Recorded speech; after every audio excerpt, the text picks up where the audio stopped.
So the RADx-UP or the RADx-UP program really focused on underserved populations, and it was NIH's single largest investment to date in health disparities research.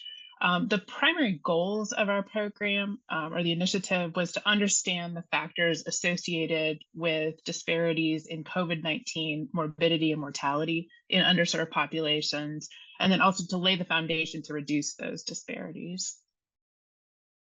So just looking at our program sort of at a glance, we had 137 different research studies that were a part of our program, reaching over 53 different states and territories, including DC, the one coordination center, which was us. And from that, we were able to generate a lot of information, and we enrolled a lot of participants. So in our engagement resources library, which is accessible on our website, we have 273 different resources in that library right now.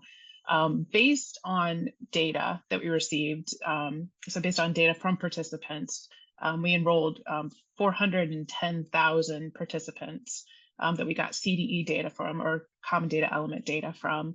And then we received 445,000 or over 445,000 test results in those data sets. And then as you can see, we also did additional research programs. So we had the Rapid Pilot Awards, 25 of those, where we gave out funding for additional research, and additional 70 community collaboration grants. And at the time of this slide, we had 303 published research articles from our network. So the data collected by our program really falls into a couple of primary categories. The first one is the common data elements. So we broke those down into tier 1 and tier 2. Tier 1 were required data elements, and then tier 2 were recommended. And you can actually see all of the different versions of our common data elements and get the files, download the code books and so forth from our website, which is listed here. In addition to that, some projects did collect qualitative data. So they completed focus groups, surveys, interviews with some participants. We also received what we call defined data elements from some of the projects. So it was either questions that they pulled from other CDE banks, such as Phoenix or DR2 or National Library of Medicine, or they were created de novo by the project. And then we also collected a fair amount of project metadata. So things from target populations, locations where they worked, dates that they were working, and so forth. And we have all that data as well. And you can see in the bottom paragraph here, we have a full document explaining the different types of data that we collected, what's housed at the CDCC, what we passed on, or sorry, coordinating center, CDCC is our coordinating center, what we passed on to the RADx Data Hub, and you can just find out more information, and that also is posted to our website. So in terms of what we have then sent on to the hub or uploaded to the hub, it's really focused so far on those tier 1 and tier 2 common data elements. So of the 127 projects that have uploaded to us, we have uploaded 115 of those projects' data to the hub at this point in time, covering over 1 million participants. And again, the breakdown between the directly enrolled and the EHR data is here. Looking at the numbers, looking at the percentages of data, over 99% of the data that we have received has now made it onto the hub. So the bulk of what we have is in the hub at this point. We do anticipate in the coming uploads, we do quarterly uploads, we do anticipate approximately 79 projects worth of DDE data. So those CDEs that they pulled from other banks or that they created on their own, we do anticipate depositing that data with the hub as well. Our final scheduled upload to the hub will be in the first quarter of 2025. So after we receive the final data in December, we will process it and then upload it to the hub early next year. In addition, we've also sent on protocols, data dictionaries, and then provided metadata for our projects, and those are in the hub. So this is another example of one of the studies that we had in the program and the outcomes of the studies. So this particular one was in an incarcerated population, and they were looking at outbreaks of COVID-19, during the pandemic, and then they also implemented some mitigation strategies and then looked at transmission after those strategies were implemented. And as you can see, there was a large decrease in transmission with those strategies being involved. And then stepwise, with additional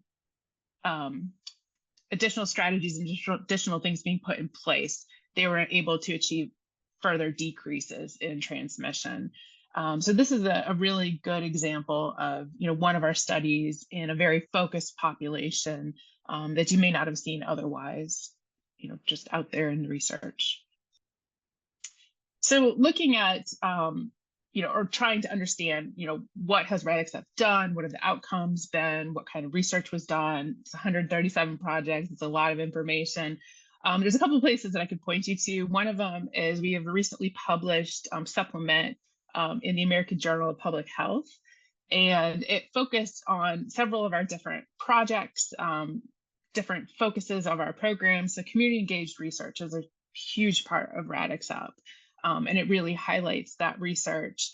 And here's a few bullet point examples of some of the studies or some of the information that is in that supplement. So I would definitely recommend anyone who wants to get a better idea of what was done on RADx-UP before trying to work with the data, that supplement is a good place to start. The other thing that's a very useful tool is our publications dashboard. So on our website, again, and this is available to anybody who goes on the site, you can filter through those 303 plus manuscripts that we've had published to get more information and to find out more. And you can filter them down to your interests. So it's a very small screenshot of what our dashboard looks like. But within there, you can select a region, you can select a certain population, you can filter down by different topics or different areas of interest. And then below that will provide the list of all of the manuscripts that fall in those criteria. So it'll really help kind of filter down from 137 different projects to the subset that you're interested in. The title on this one is incorrect. So this should be the RADx-UP Resource Library. And what this is it's sort of another element that you can take a look at. So for all of our studies that were conducted, they developed surveys or questionnaires or brochures or tools that they used alongside of their study, their research team, and that they used and they implemented. And you can see the majority of those from the project here as well. So again, if you go to the publications database, filter down to what you're interested in, come back over here and take a look at the resources for those studies, you can get a full picture of what they did and what they used in their study. So big picture, the things that we found, big messages that we found, is that a program of our size was able to distribute millions of tests in a pandemic setting, in a very challenging setting. A big part of our success of our program was in those community partnerships and community engagement. So every single one of our projects involved some type of community partner and some type of community engagement. And that really allowed us to get the studies done, expand involvement in research, and reach the underserved populations who needed the attention during this pandemic.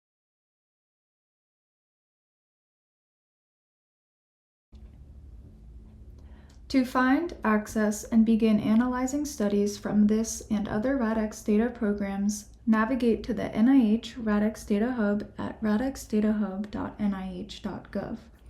Navigate to the Study Explorer, where you can use filters or text-based search to find studies of interest. The RADx Data Program filter allows you to filter studies by RADx Data Program. Once you find a study or studies of interest, click the study name to navigate to the study overview page. Then click the dbGaP study accession link to navigate to dbGaP to submit a data access request. It is important to note that the email you use for dbGaP must match the email you use for your RADx Data Hub account. Once you receive an email notifying you that data access has been granted, log in to the RADx Data Hub and navigate to the My Approved Data tab underneath Data Access. To learn more about how to use the RADx Data Hub, visit our helpful information page on the website, view our other videos, including our Getting Started playlist, or contact us at radx-datahub@nih.gov.